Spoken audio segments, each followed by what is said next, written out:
Dear friends, Shalom.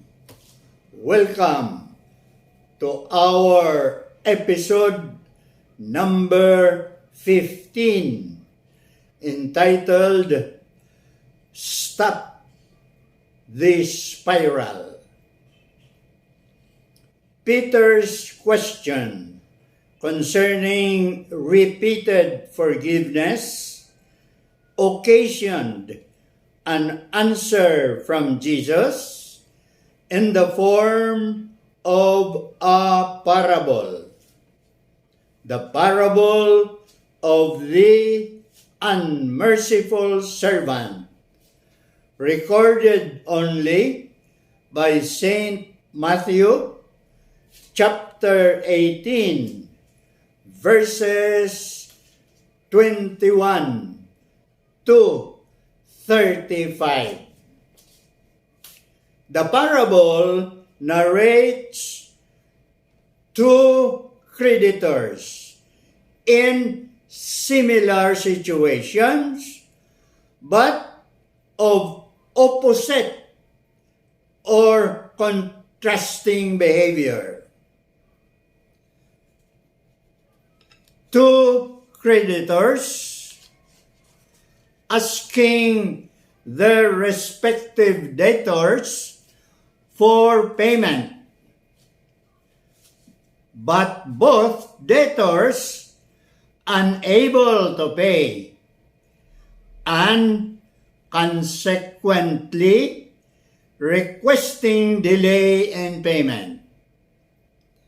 The contrasting behavior consists in that the first creditor not only granted the request, but even canceled the huge debt, while the second creditor did not grant the requested delay in payment. Worse still, the second creditor had the debtor jailed. Worst of all, the second creditor is actually the debtor of the first creditor. Therefore, merciless one's fellow servant, after enjoying the bountiful mercy of the King, who is the master of both. The King subsequently punished sternly the servant for his subsequent lack of mercy. In the parable, the King showed forgiveness, which is totally gratuitous, canceling a huge sum of debt out of pity and no longer expecting someday to receive what is owed him. In the presence of such great mercy, Peter's question of how often we should forgive our fellow men becomes irrelevant.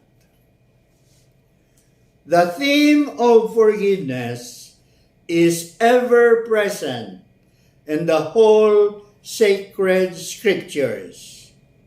In fact, the whole of salvation history is a history of forgiveness. God's merciful love sent His own Son to preach forgiveness. And although rejected and ridiculed even while hanging on the cross, still he prayed for forgiveness, saying, "Father, forgive them, for they know not what they do." For many, if not most of us, however, vengeance is a natural, even primary reaction when someone has wronged us. A concomitant spiral of retaliations usually follows once we give in to vengeance, because once we implement our desire for revenge, then our opponent in turn reacts in the same manner.